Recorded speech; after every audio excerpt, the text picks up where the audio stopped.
E aí, quem nunca comprou um pão que rapidamente ficou duro ou mofou? Eu sou a Mariana Reis, esse daqui é o canal Docemente, e se você quer saber por que isso acontece, continua aqui comigo.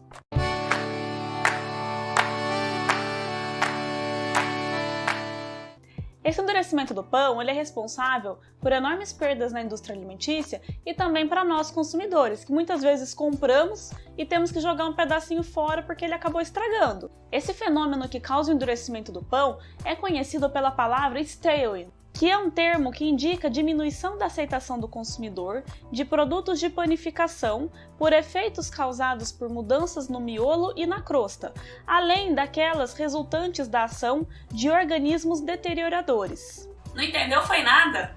Resumindo, essa palavra ela representa uma grande área da alimentação em que diversos pesquisadores buscam saber o que causa essas deteriorações no pão. Então, o aparecimento de mofo, o endurecimento. Eles também buscam desenvolver produtos, enzimas, aditivos que prolonguem a vida desse pão, fazendo com que isso demore mais para acontecer.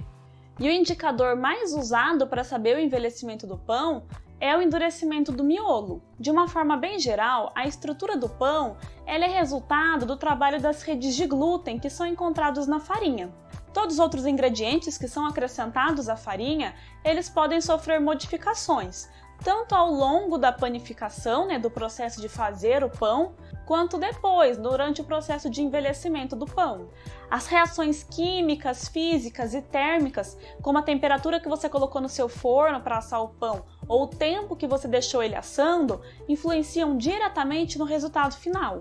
Uma fórmula típica para se fazer um pão inclui farinha, normalmente é de trigo, água, uma gordura, leite, ovos, açúcar, sal e o fermento.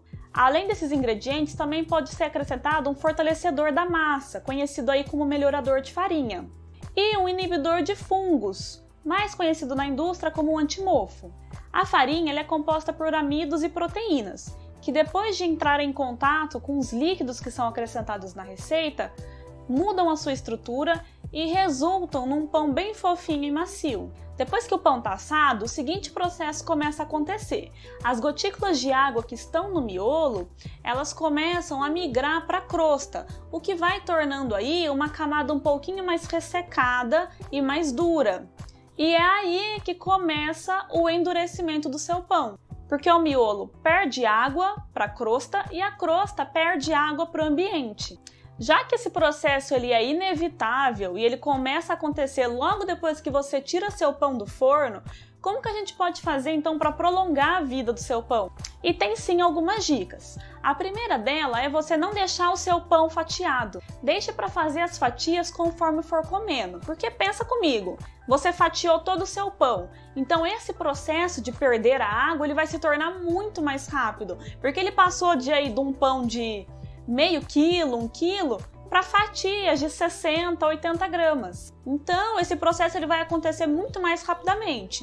A segunda dica é que depois que o seu pão esfriar, você guardar ele numa embalagem bem fechadinha, de preferência se tiver aqueles sacos herméticos, sabe? Porque aí você vai fazer com que esse processo aí da perda da água para o ambiente seja um pouquinho mais demorado. O endurecimento do pão varia conforme a temperatura.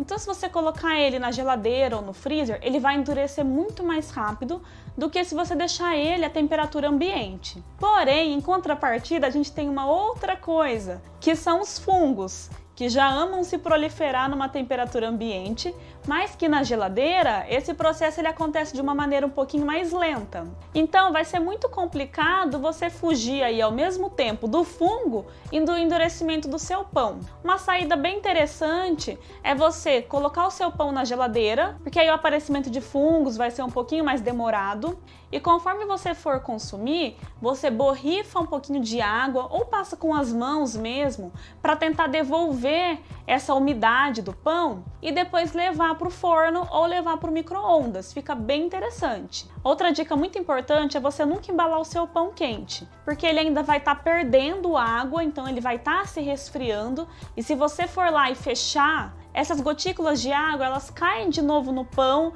e faz com que o aparecimento de fungos e bactérias seja muito mais rápido. E vocês já perceberam que o pão doce demora mais tempo para ficar duro do que o pão de sal?